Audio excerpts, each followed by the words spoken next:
नीटच्या माध्यमातून नव्या मुलामुलींच्या आकांक्षावर पाणी फिरलं जातंय। ही परीक्षा साधी घेऊ शकत नाही, देश काय चालवणार? देशातली एक परीक्षा यांना घ्यायला येत नसेल तर देश काय चालवणार? वर्ष 2-2 वर्ष मुलं आणि मुली नीटचा अभ्यास त्या ठिकाणी करतात। नीटच्या माध्यमातून एक संधी मुलामुलींना देशभर मिळते की कुठल्याही कॉलेजला ऍडमिशन ते घेऊ शकतात। परंतु दुर्दैवानं नीटच्या माध्यमातून नव्या मुलामुलींच्या आकांक्षावर पाणी फिरलं जातंय। ही परीक्षा साधी घेऊ शकत नाही, देश काय चालवणार? देशातली एक परीक्षा यांना घ्यायला येत नसेल तर देश काय चालवणार?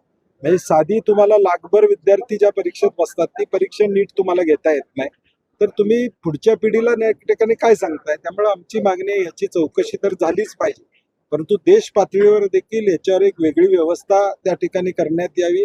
पुढच्या काळामध्ये किमान अशा गोष्टी घडू नयेत याची खबरदारी सरकार कशी घेणार आहे हे लोकांना सांगणं, मुलामुलींना सांगणं अत्यंत गरजेचं।